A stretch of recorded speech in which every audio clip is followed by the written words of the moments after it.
Bueno, vamos avanzando un poquito. Han quedado algunas cositas en el tintero y van a quedar. Una de las cosas que van a quedar en el tintero, por ejemplo, es, ya que hemos incursionado bastante con el mito, alegoría, leyenda, como vamos a hacer ahora en Platón y en cristianismo, en los griegos, faltó un poquito de sustento desde la literatura india, como por ejemplo, me hubiera gustado dedicar un tiempito al Bhagavad Gita, por ejemplo. Eh, ya que para que no quede tanto énfasis sobre Occidente, cosa que no me gusta generalmente dejar, sino tener también una incursión en la literatura india. Bueno, no se puede siempre, ¿no? Eh, Pablo decía, ya que alguien había citado a Pablo, Pablo que está presentado como iniciado, ¿no? Que este mundo era como un enigmático espejo de la verdad pura. Pero enigmático. Un enigmático espejo de la verdad pura. ¿Mm? Fíjense qué descripción de un mundo en el cual se observa, la mente capta la multiplicidad, la variedad, que no es más que una sombra, un espejo de lo que es la verdad pura, pero es como en palabras de Hermes, por ejemplo, las cosas son la sombra de lo que no podemos ver. Las cosas son la sombra de lo que no podemos ver. Inclusive Pablo, en otro lugar, cuando en una famosa, la segunda gran epístola a los Corintios, habla del amor, San Pablo deja muy claro que el amor no es un sentimiento, es una ley universal. Y dice, ahora vemos por espejo en enigma. Skeptron en enigmatos. O sea, vemos por espejo la realidad como si fuera un enigma a resolver. Él captaba que lo que se puede apreciar de la realidad por los sentidos es un enigma, es un puzzle, por así decirlo en el lenguaje moderno, un puzzle, un rompecabezas a resolver. Porque no es solamente lo que se capta, es un símbolo de algo más profundo. Y eso es un poco la esencia de lo que consideramos a cuando nos referimos que este mundo es una ilusión. Ilusión no significa irrealidad, significa simplemente que la forma, la separatividad, es productora de ilusión y la realidad se encuentra subyacente a ella, que es lo que no tiene forma, lo que no es separado, lo que no es múltiple, sino es uno, eterno e inmutable, tal como decía Parménides, ¿no? Hasta uno puede observar que hasta los mismos, dice la doctrina secreta, hasta los mismos dogmas cristianos son reminiscencias de Platón, por ejemplo.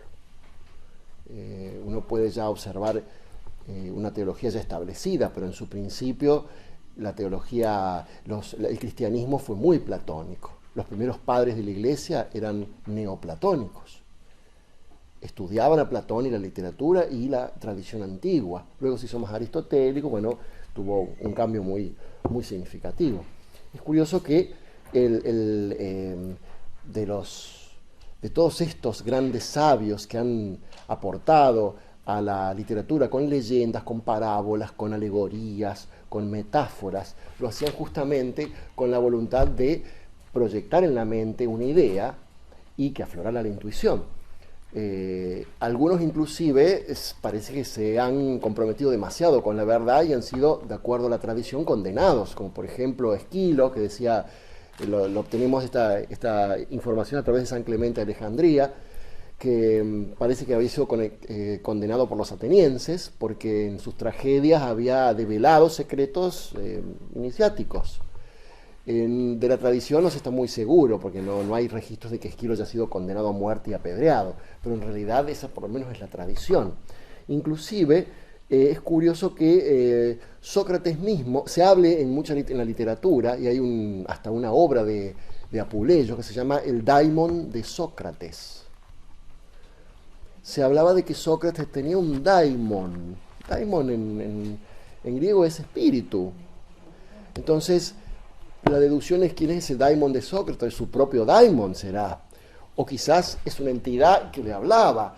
De acuerdo con lo que se puede entrever de doctrina secreta, esa entidad era la que le informaba de un montón, le proveía de un montón de información que él inclusive daba, no siendo él mismo iniciado en los misterios, porque Sócrates, Blavatsky no era como Platón iniciado en los misterios, y de repente hasta puede haber sido que las propias acusaciones que recibió no eran por impiedad, ni por maltrato, ni por nada, de los jóvenes atenienses como era, sino simplemente por haber hablado más de la cuenta.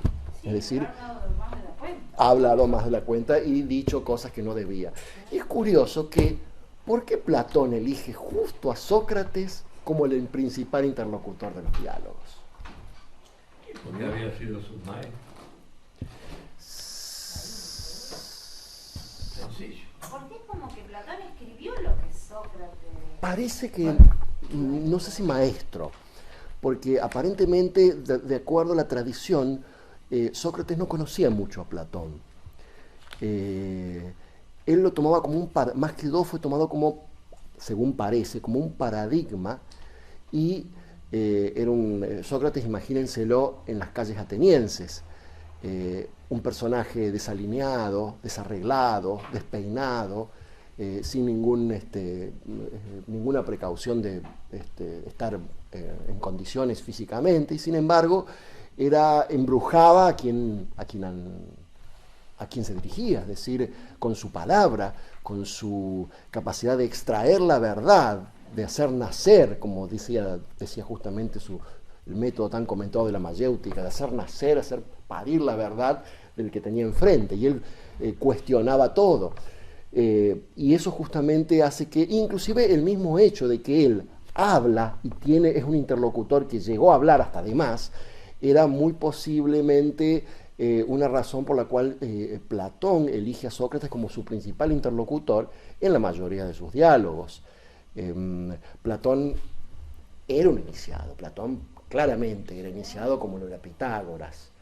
Es curioso, inclusive hasta en el mundo antiguo, la cantidad de cosas que revela, devela, desvela, que hasta los mismos antiguos se sorprendían de cómo impunemente hablaba y a él no le pasaba nada absolutamente. Evidentemente era un adepto muy protegido. Por otro lado, él también habló con mucha precaución, mucha cautela, dice Blavatsky. Obviamente, como hablaba con mucha cautela, porque lo hacía en forma de transmitía verdades, pero ocultas tras ciertas analogías, parábolas, semejanzas, alegorías, y se cuidaba muy bien de no decir aquello que no debía, ¿no? Pero en sí es alguien, Platón, que revela mucho, y curiosamente es el autor, no sé si sabían que es el autor antiguo, el filósofo más citado de la doctrina secreta. El más citado de la doctrina secreta. ¿Saben cómo lo averigüé? Porque este libro, que parece la doctrina secreta, no es la doctrina secreta, es un índice de la doctrina secreta, que fue publicado en inglés. Y es palabrita por palabrita, temita por temita, lo va ubicando en cualquier lugar del libro muy ordenadamente, y uno puede descubrir todo lo que todos los temas, autores citados, las fuentes, por cuándo se los cita, y remite, por supuesto, a la versión inglesa en tomos 1 y 2, este genial índice que fue publicado hace unos años, y uno puede ver que cuando llega a Platón, y empieza primero lo que habla de Platón, y luego empieza diálogo por diálogo, lo que dice el Titeto, lo que dice el Cratilo, lo que dice Parmenides, lo que dice del banquete, lo que dice... Y es increíble, casi todos los diálogos están citados, por alguna razón o por otra, en la doctrina secreta. Eso no es absolutamente nada casualidad, que esté insistiendo Blavatsky, que por un lado Platón era muy cauteloso al hablar y no develaba los secretos, y por otro lado sea tan citado como paradigma, ¿no? Justamente ahora, en los últimos años, es curioso que ha habido un acercamiento muy grande a este concepto de que Platón tenía un círculo interno al cual le comunicaba directamente las enseñanzas, porque uno de los últimos estudios que han surgido de la escuela alemana de Tübingen ha estado estudiando todo aquello que Platón no comunicaba. O sea, hasta ahora todo el mundo había estudiado lo que Platón decía. Ahora están tratando de estudiar lo que Platón no decía. No decía porque Occidente no estaba preparado para escucharlo. Y esto, por supuesto, es el estudio de lo que se llama agrafa dogmata, es decir, de las enseñanzas, dogmata, dogma en griego es enseñanza, opinión enseñanza no es dogma, ágrafa, que no están escritas, de grafo, escribir.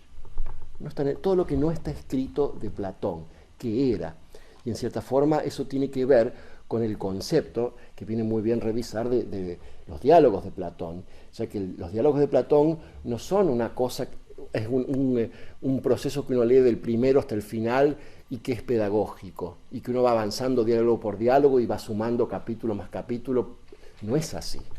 Es decir, no tiene un método protréptico, no tiene un método gradual pedagógico, sino simplemente, justamente, es un iniciado que en el fondo quería ocultar cierta información, y por eso se lo ha tratado de ordenar a los diálogos de una determinada manera, que sería inclusive muy útil tener en cuenta para cualquiera que quiera acercarse a Platón, ya que es un autor tan frecuentado por los escritos ocultos, ¿no?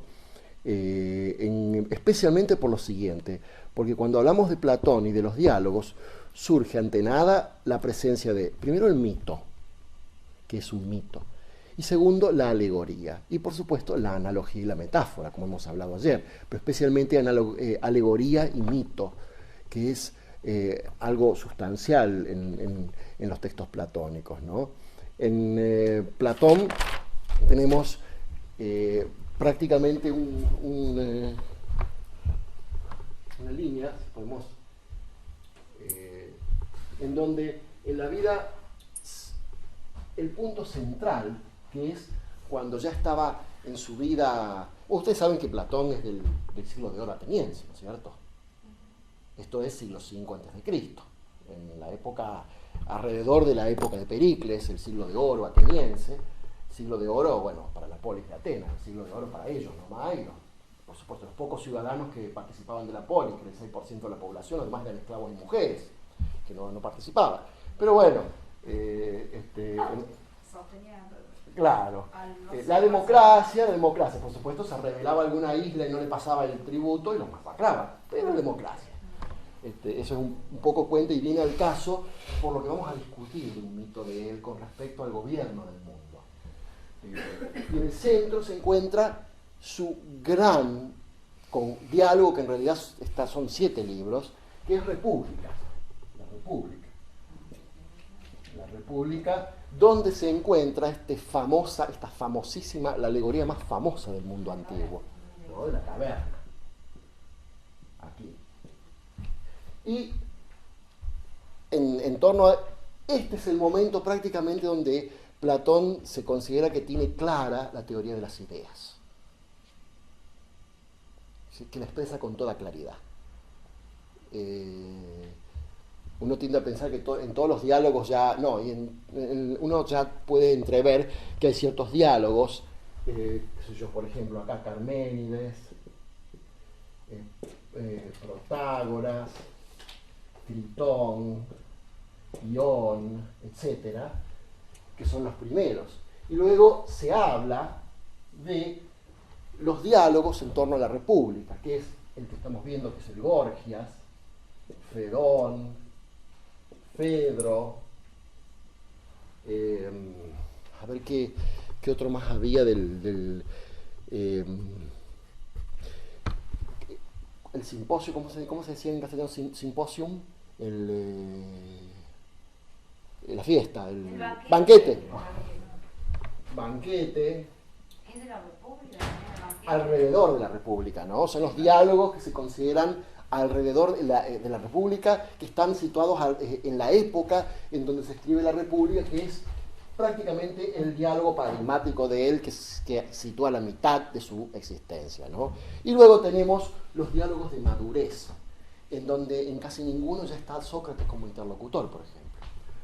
ejemplo, que son muy interesantes, el Timeo y Critías. Estos diálogos son los dos que nos brindan información sobre Atlántida, el continente de Atlántida, el Timeo y el Critías. También tenemos las leyes. Creo que el Parménides, sí, Parménides estaba por acá.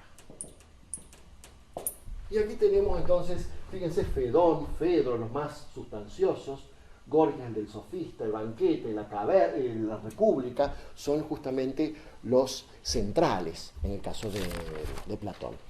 Y justamente lo que más uno puede entrever en Platón es esta cuestión alegórica, y ahí es muy buen momento para que agreguemos una palabrita a nuestra terminología, porque hemos hablado de metáfora, transposición o sustitución de un término por otro. Hemos hablado de analogía, que es comparar dos cosas con el fin de entender una u otra. Hemos hablado también de metáfora, analogía, hemos hablado de símbolo, ¿sí? Hemos hablado, ahora vamos a hablar de alegoría. ¿Cuándo existe una alegoría? Cuando existe un concepto, quiero poner en imagen un concepto que es abstracto, ¿no? Es decir, cuando uno quiere, por ejemplo,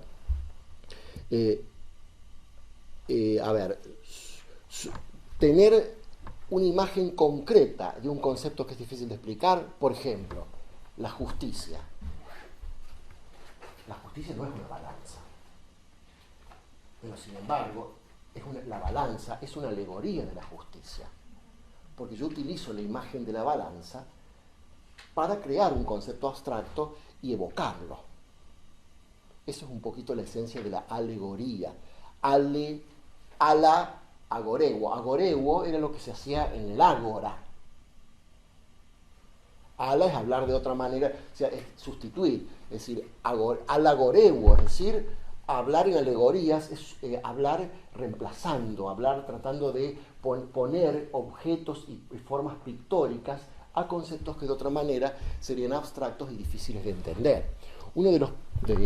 Inclusive es muy interesante ver que los conceptos que hasta hoy en día manejamos y discusiones que hoy en día están prácticamente difundidas entre la población, ya las tuvo Platón y las citó en sus mitos y sus diálogos. Por ejemplo, en algo muy frecuente aquí en Argentina, en nuestro país, que vamos a ver justamente a través de un mito que él coloca al final del Gorgias. Mito, en realidad, que también es una palabra interesante para definir y tener en cuenta, porque Blavatsky se dedicó toda su vida a estudiar los mitos.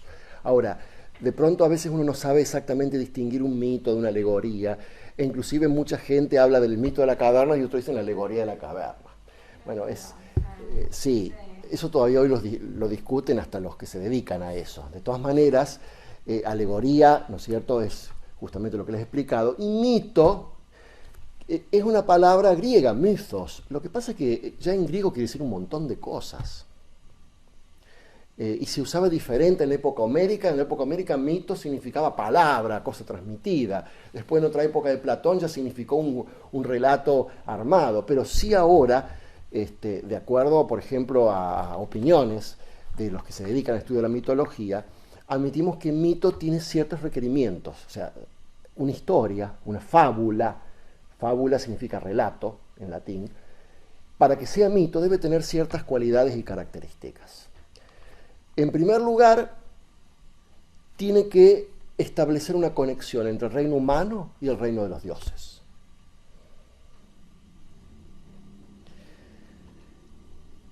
Bien, una condición. Segunda condición, tiene que ser transmitida por tradición. Por tradición, es decir, tiene que ser transmitida a través de las generaciones. No puede ser ideada por una persona X. El mito por esencia es anónimo. En consecuencia, algo que inventó Platón no puede ser un mito, ¿no? Tiene que ser transmitido y tiene que estar en la conciencia del folclore popular para que sea mito. Eso hace que de Platón, de todo lo que se llama mito, queden 4 nomás, que son los del Fedón, los del Fedro, el final de la República y el final del Gorgias. Los únicos 4 mitos propiamente dichos que tiene Platón. Uno de ellos es el famoso mito de Er, que es muy interesante porque justamente comienza Sócrates diciendo, después finaliza toda una gran discusión en donde finalmente Sócrates parece que prevaleció sobre estos sofistas y los convenció de que realmente era necesario llevar una vida ordenada, una vida cosmia. ¿Se acuerdan lo que comentamos hoy? De cosmos. Ordenada, moderada o austera, le podemos decir hoy en día, y no desenfrenada, acosmia, lo contrario de cosmia. Desenfrenada en el sentido de sin orden, desordenada. ¿Qué es para Sócrates una vida desordenada? Una vida solamente dedicada a satisfacer placeres y deseos, y no en la búsqueda de la verdad. Y finalmente parece que ha prevalecido y termina y remata, como muchas veces lo hace, como lo hace en la República, con un mito. Un mito, en el sentido bien estricto del término, no en este caso una alegoría. Dice, te voy a contar algo, Calícles, que te va a parecer una fábula, un logos, dice en griego. Te va a parecer un logos, pero es cierto. Lo cual desconcierta, porque ¿cómo puede ser que diga logos y después diga, pero es cierto? Bueno, pero así es a veces los idiomas. Y el mito consiste en que en el tiempo en que Zeus, Poseidón, se dividieron todas el orden de la tierra y el cielo, por supuesto le tocó a Zeus los cielos y la tierra, a Hades le tocó el reino del Hades, el reino subterráneo, a Poseidón le tocó el mar, y tuvieron que ajustar una cuestión que venía del reinado anterior de Cronos, a quien había sido derrocado, porque las almas de los hombres, en el momento de morir, se le ofreció un juicio donde había testigos y se decidía si iban al Hades, al Tártaro en realidad, o iban a las Islas Bienaventuradas, que luego en la Odisea se llaman los Campos Elíseos, aunque no se sabe si es una cosa agregada después o no. Entonces, pero se quejaban de que había injusticias, de que de pronto encontraban almas de hombres en el Hades que merecerían estar en las Islas Afortunadas y almas de hombres en el Afortunadas que necesitarían, que sería justo que estén en el Hades, y parece que se dieron cuenta de que en el juicio antes de la muerte había unos problemitas, que claro, los hombres ricos contrataban un montón de testigos que hablaban a su favor. Claro. Entonces, y encima lo sabían porque en esa época, en el reinado de Cronos, los hombres conocían el momento de su muerte, entonces se preparaban. Y los jueces, claro, se quedaron deslumbrados ante todas las discusiones de los testigos. Y la cuestión es que dijo, bueno, se acabó saber el momento de la muerte, vamos a colocar a jueces imparciales, nombró a jueces muy imparciales, y ahí justamente donde cita el mito que la frase, digamos, clave es, los propios vestidos son los obstáculos para el juicio, ¿no? Que la apariencia engaña y hace pensar y confundir una persona justa de una persona injusta, una persona buena de una persona malvada, porque la apariencia engaña. Y uno dice, ¿a dónde quiere llegar? Y va a llegar, va a llegar. Y luego saca algunas conclusiones. ¿Qué es la muerte? Dice Sócrates. La muerte es la separación del cuerpo y el alma. Y dice Sócrates, claro, pero en el cuerpo físico, en el cadáver, están todas las huellas de cómo fue el cuerpo físico. Si el cadáver fue grande, si el cuerpo físico fue grande, el cadáver es grande. Si el cuerpo físico tiene mucho pelo, el cadáver tiene mucho pelo. Si tuvo heridas de guerra, el cadáver va a tener esas heridas de guerra. Y así sucesivamente. Pero ¿y con el alma? Y también dice, entonces, por analogía, no dice por analogía, pero uno deduce que Sócrates utiliza también la analogía, y dice, entonces también en el alma el comportamiento, el carácter que uno tuvo, debe dejar huellas en el alma después de muerto. Y que Ulón, entonces el alma, o por supuesto Platón habla de las partes del alma, que para él son tres, ¿cierto? El logisticón, el epifimeticón, que son tres, divide al alma humana en tres partes, ¿no? Pero bueno, van a quedar cicatrices, va a estar llena de cicatrices. Ulón mestén, llena de cicatrices va a quedar el alma, buenas o malas de acuerdo a cómo haya vivido y el género de vida que haya abrazado. Huellas.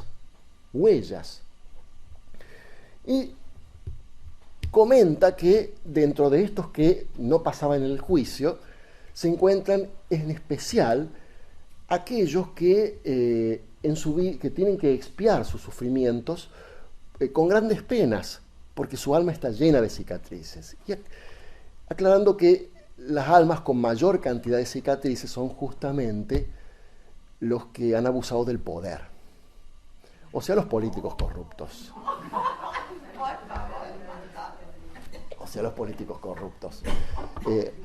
Aprovecha para dar su buena lección a los políticos atenienses, para que vean lo desactualizado que está Platón, ¿no?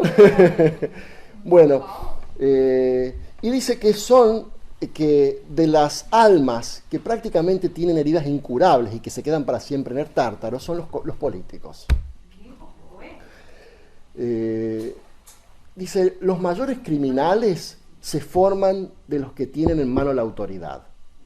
La mayoría de los hombres se corrompe con el poder, ¿no?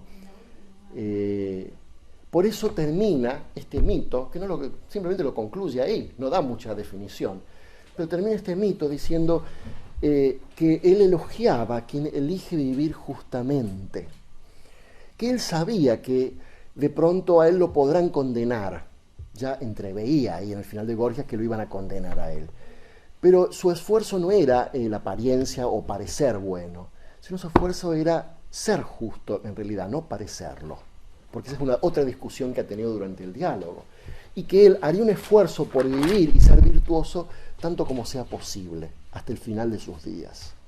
Entonces dice, ustedes creerán que esto es un mythos graos, es decir, un cuento de viejas, pero encima afirma que es real, y utiliza la palabra mito para referirse a cuando dice cuento de vieja. Ahí nos despista un poco para ver a qué le llamaban los griegos mitos, ¿no? Y llega a una de las mayores conclusiones de todo este gigantesco diálogo, el Gorgias, que está ahí justo en el medio. Es mejor sufrir una injusticia que hacerla. Le costó demostrarlo a eso, porque Calícles le combatió a muerte que eso era absolutamente absurdo, que es absurdo pensar que uno puede sentirse mejor sufriendo una injusticia que cometiéndola. Y él demostró finalmente que sufrir la injusticia es mucho mejor que cometerla. Y termina advirtiendo de que algo que tiene mucho que ver con lo que nosotros estuvimos hablando, porque el no hacer uso de la retórica con fines egoístas, sino para la justicia. Es decir, no hacer uso de la palabra con fines egoístas, sino solo para la justicia. Y termina con una frase bastante contundente que cuando uno la lee después de leer todo el diálogo realmente hace poner los pelos de punta. Dice, «Esto suton hecomen apaideusías». Tan profunda es nuestra ignorancia. Tan profunda es nuestra ignorancia, dice. «Esto suton hecomen apaideusías». Hasta o sea, en realidad en griego significa hasta este nivel de ignorancia hemos llegado. Y así concluye justamente uno de los mitos más prácticamente de los más importantes que tiene Platón, ¿no? Otro de los mitos y alegorías muy importantes se encuentran justamente en el diálogo del medio, la República. La República. República es un diálogo también muy estudiado y controvertido, porque politeia en griego, politeia de polis, de ciudad, la ciudad. Él trata en 7, porque en realidad este diálogo es séptuple, tiene son como 7 diálogos, es enorme. Él trata de retratar la polis o la ciudad ideal. Y en el primer, por ejemplo, en el primer libro, tiene 7 libros, perdón, no tiene 7 libros, tiene 12 libros. Tiene 12 libros, no les quiero mentir, 12. Ahora se me fue eso. Y en el medio, en el 7, está la alegoría famosa de la caverna, justo en el medio. En el primero empieza de una forma bastante enigmática y con una intertextualidad con la Odisea, porque dice: descendimos del Pireo, estuvimos viendo los festivales nocturnos, donde había antorchas, había desfiles y había un gran juego de luces. Y ahora descendemos y vamos hacia la casa de Céfalo.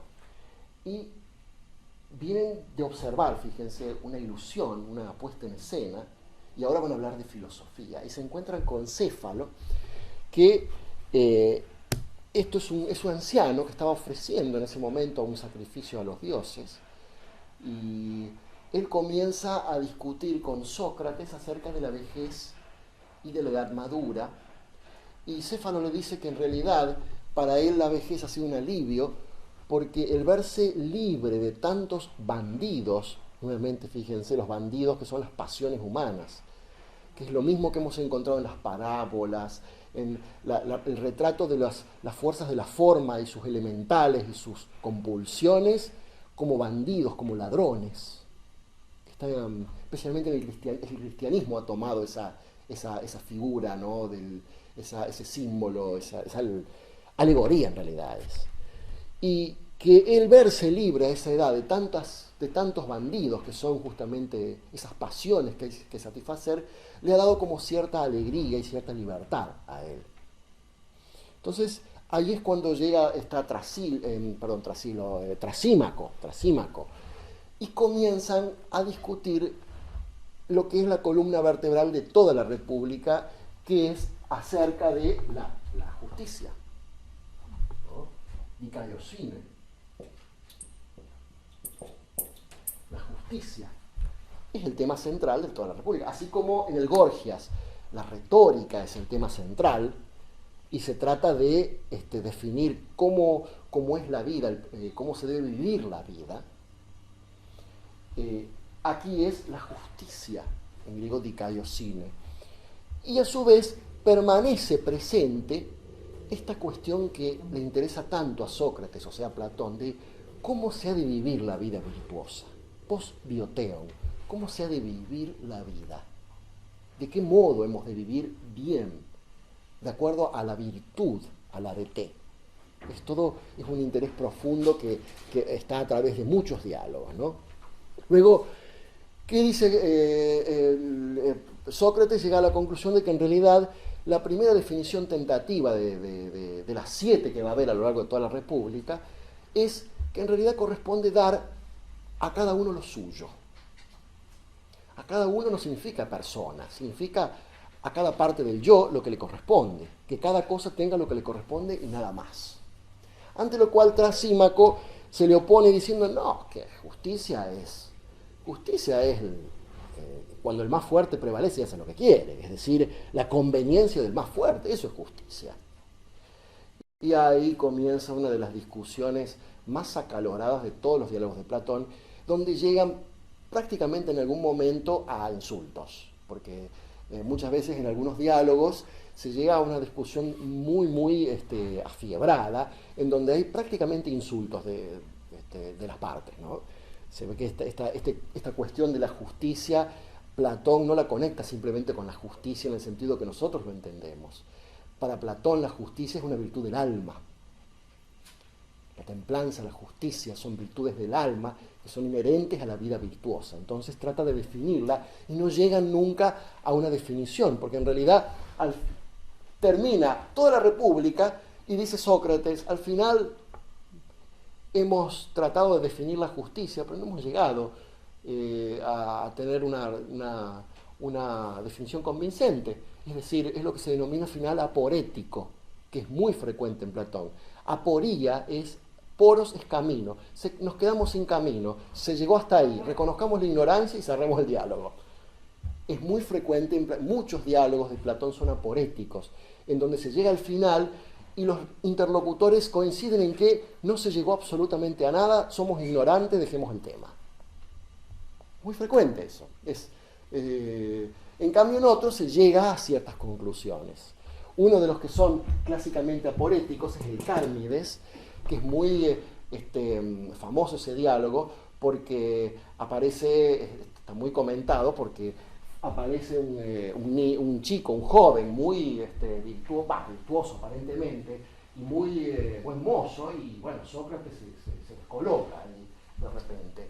Y el chico Cármides empieza a hablar acerca de un dolor de cabeza que tiene, y es prácticamente lo que se diría la primera mención a la homeopatía de la historia de la humanidad, en donde Sócrates le hace toda una cuestión con los remedios y la cura, que tiene que ver no curar por algo opuesto, sino curar por lo similar, ¿no?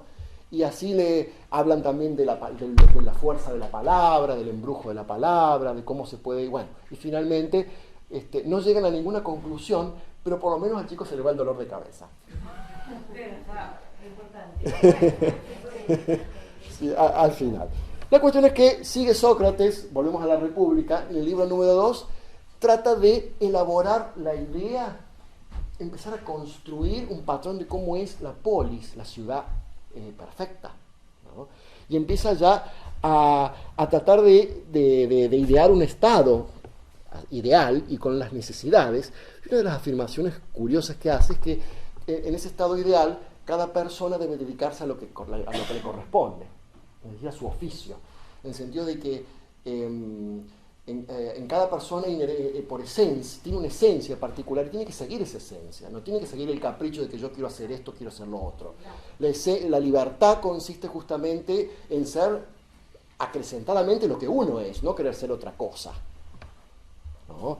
Es decir, si yo que soy banana, mi libertad consiste en ser una buena banana, no querer ser pera.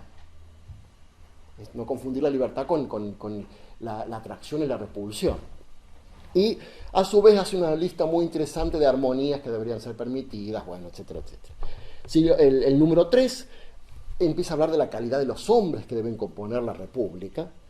En el libro número 4 dice que el fin es la felicidad no de unos pocos, sino del Estado completo. Fíjense, esto ya para los griegos era el colmo, el acabose.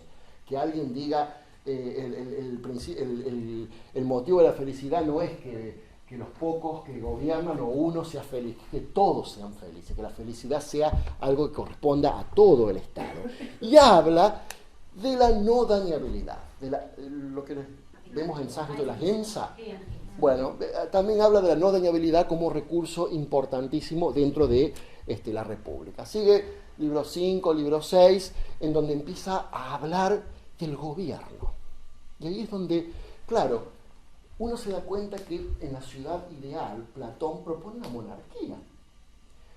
Es decir, pero ¿gobierno de quién en realidad? De los sabios. De los sabios. En ningún momento menciona la democracia, Platón. Quizás porque sabe cuáles son las consecuencias de lo que tanto nos engañamos nos llenamos la boca hablando de la igualdad de la democracia, que en realidad no hay ninguna igualdad en la democracia, y que en realidad la verdadera justicia del mundo, dice, sea que gobierne el que debe gobernar, que no es una autoridad en el sentido que nosotros le entendemos elegida por fuerza, por dedo, sino es una autoridad que está en la situación que debe estar por el simple hecho de ser, es decir, aquel que es sabio, por naturaleza le corresponde gobernar. Fíjense que eso es justamente prácticamente lo que nos cuesta entender del mismo universo, que está el mismo universo es jerárquico, todo el cosmos es jerárquico. En el cosmos no hay democracia. es simplemente que el que llega a cierta altura, espiritual en este caso, ocupa cierto lugar por el simple hecho de ser lo que es. Nadie lo elige por una especie de acomodo. Sería hermoso ver chocar los planetas. Claro. ¿Se imagina a alguien que juegue con los planetas? Porque el universo, la naturaleza, abre sus secretos a quien se demuestra fiable, confiable y capaz.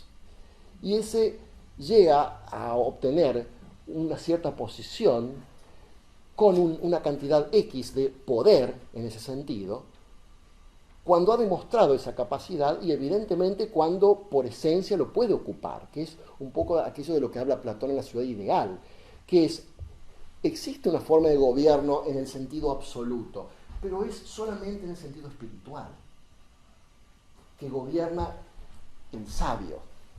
Eso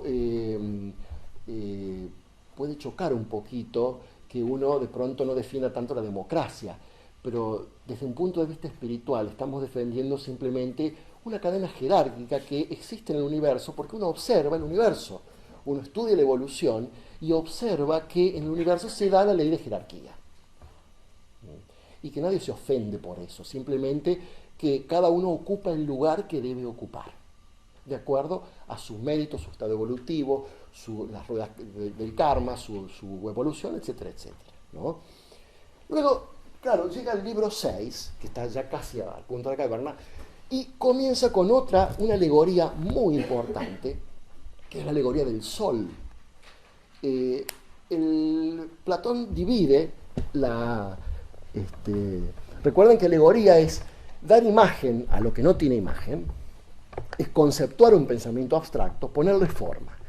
Y ojo, la intención siempre es didáctica. En la alegoría se trata de una intención didáctica de exponer una verdad, enseñarla presentando una imagen. Él presenta dos ámbitos de la realidad. El sensible, el visible, donde uno observa una multiplicidad de formas, donde uno observa, en esa multiplicidad de formas, la máxima realidad, ¿cuál es? Lo que permite ver, el sol. Él le atribuye la máxima realidad posible al sol, a la fuente de luz. Y evidentemente aquí está siendo muy esotérico. Y dice que en este plano de la realidad sensible, visible, la opinión es el conocimiento mayor que se puede alcanzar. El mayor, el más alto conocimiento posible es la doxa, la opinión. Mientras que existe un ámbito inteligible, que corresponde al bien supremo, que existe el bien supremo. Sumum bonum, tu agazón, le decía, él hablaba del bien supremo como la máxima consecución posible. La máxima elevación posible es la contemplación del bien supremo, que le habla a la inteligencia. Entonces, así como en el plano sensorio, el sol se dirige al ojo para que pueda ver, en el plano inteligible, el toagazón o el gran bien se dirige a la inteligencia para hablarle. Y no es opinión aquí ya, sino ciencia lo que resulta. Ciencia episteme en el sentido griego. Es decir, el alma, cuando fija su morada en el plano sensible, sensorio, ¿qué obtiene? Confusión. Solo opinión, que lleva una confusión al error. Cuando fija su mirada en el plano inteligible, en el plano superior, ¿qué obtiene? La verdadera ciencia. Es exactamente al revés de cómo consideramos ciencia hoy en día. Es decir, la ciencia, que significa hoy examinar el plano sensorio, claro, el plano sensible, y evaluarlo. En realidad, para Platón, la epistemociencia es justamente lo contrario, dirigir la mirada hacia el plano suprasensible, ¿no? Justamente. Eso es la alegoría del sol. También hay una alegoría muy famosa, que es la alegoría de la línea, y también sería, por supuesto, muy interesante ver en los mitos del Fedón y del Fedro, que también cita Platón y que se refieren al alma, ¿no? Se refieren también al alma, al viaje del alma. El final de la República también termina con un mito muy importante, escatológico también, donde un mito del fin del mundo. se ve que, claro, un diálogo tan grande lo remató con un mito dantesco, en donde se precipitan almas, se caen los mundos, y bueno, es un mito bastante interesante de analizar también al final de la República. Lo que vamos a hacer ahora, en breve, es tratar de analizar un poquito el mito, la alegoría de la caverna. La alegoría esta de la caverna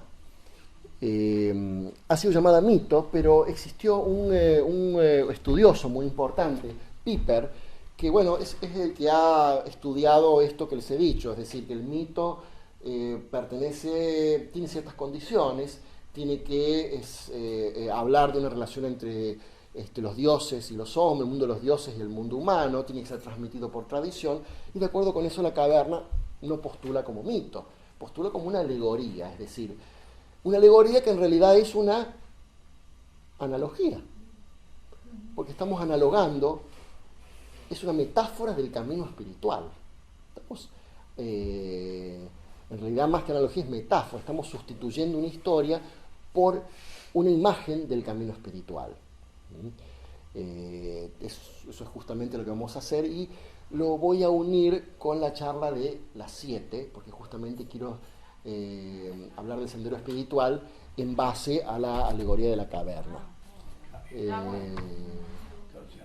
Porque ya son las 6 y dejamos si quieren comentar algo, pero ya son las 6 y sería bueno dejar un espacio hasta las 7 para que comencemos. Ahora decís, saquen una hoja y escriban. Y ahora, por favor, se van a repartir las pruebas. Yo lo que quería era eso, que dijiste del alma para Platón, que era tripartita, el logicón y las otras dos. Cimoides y epigemeticón. Cimoides es el alma. Es parecido a lógica. Logisticón es la superior, de logos. Sí, de logo. Claro, logisticón. Cimoides es de thymos, el apetitivo, La apetitiva.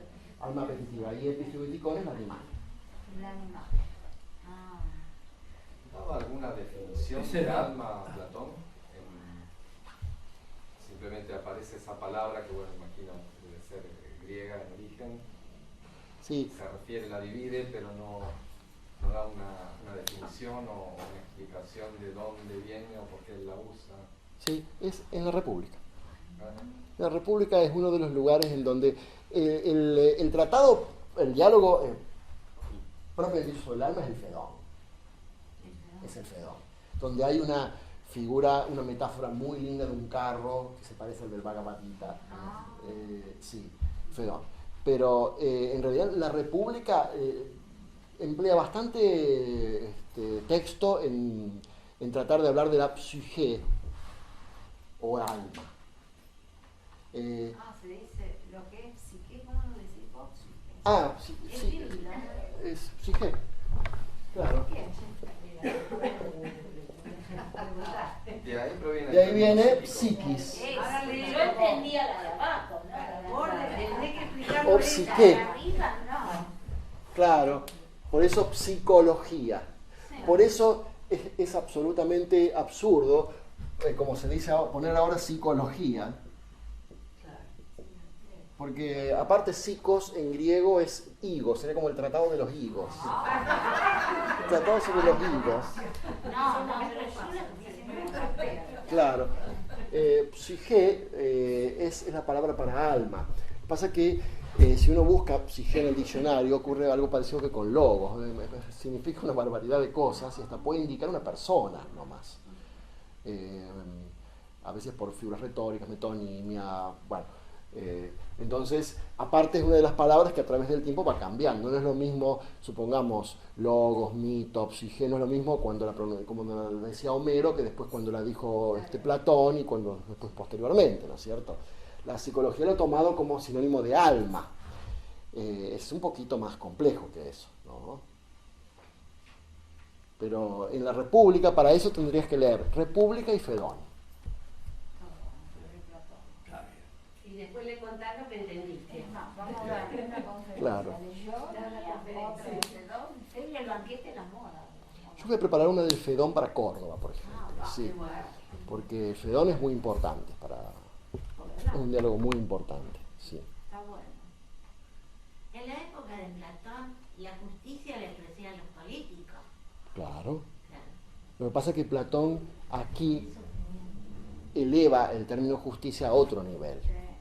No, no es solamente la justicia ejercida por los arcontes, por los políticos. Se trata de una virtud del alma, una cualidad inherente al alma que hay que practicar. Por eso trata de definirla y trata de encontrar una definición más profunda a lo largo de toda la República. A mí actualmente me causa el enigma que qué responsabilidad tienen los jueces. Una responsabilidad muy grande, ¿no? De impartir justicia. Es terrible eso. Los dicas Debe tai, tener un sí. Exacto. Lee la República, que ahí hay unas cuantas indicaciones al respecto. No se la podemos dar a los políticos. Sí, realmente, ¿no? Cuando uno estudia República y el mito final del Gorgias, realmente, si todavía hoy tenemos... Y eso demuestra que cada uno lee lo que quiere e interpreta como le conviene. ¿No? Cuando Por eso era lo aporía, como decía. en el tomo sexto, Blavatsky dice que Platón se adelantó 2 ciclos, cosa no normal. Sí, inclusive que hubo una gran confusión cuando por primera vez se mencionaban las cartas de los Mahatmas, que decía que Sine tenía la duda de que Platón era un hombre de la séptima ronda. Y bueno, que Blavatsky recién en Doctrina Secreta explica, no es que sea un hombre, no es que la séptima ronda no llegó todavía, simplemente que es un hombre que representa el estadio de la humanidad que la humanidad va a alcanzar en la séptima ronda. Él está adelantado Dos. en su conducta. Sí, dos ciclos. Es como mucho, ¿no? Es un futuro muy lejano para la humanidad. Porque él había desarrollado totalmente su mente. Ahí está el problema. Nosotros ahora en la quinta vamos a hacer un nuevo trabajo sobre la mente. Y claro, porque Sí. corresponde como número 5. Y hay que ver si lo podemos hacer, porque según lo que hayamos hecho, podemos o no. No se puede saltar. El aprender a pensar es muy difícil. Sí, el aprender a usar la mente correctamente es muy difícil. Y debe ser un proceso continuo.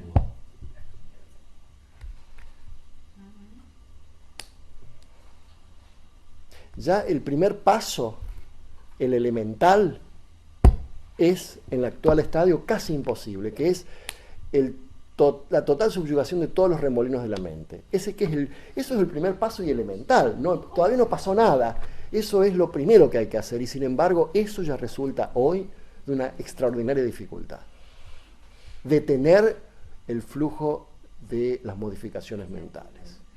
Y eso Claro. es lo preliminar recién. Para poder enfocarla en un punto, tiene que estar detenida. Claro. Y así es.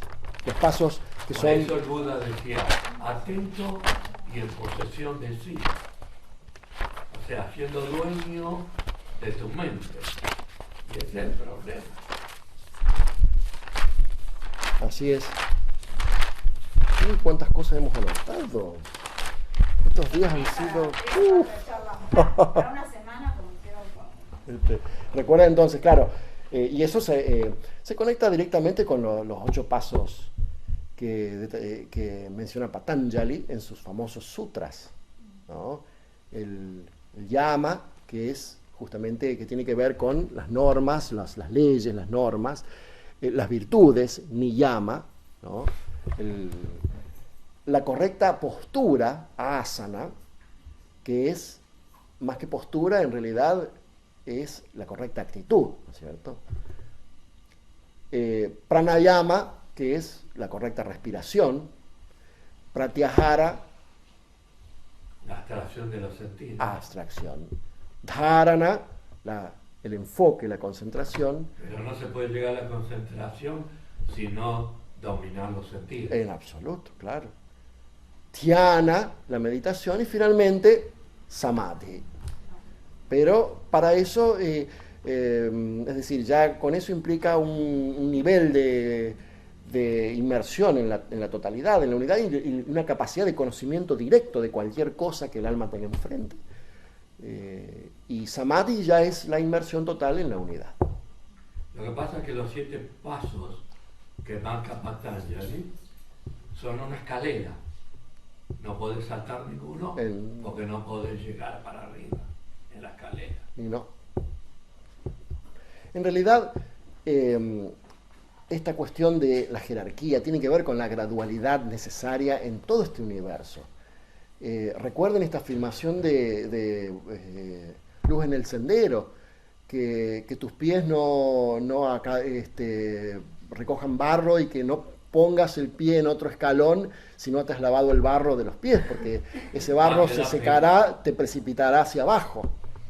¿No? Te va a quedar, el ejemplo es pegado como el que caza pajaritos con pega. Claro. Sí, sí, sí.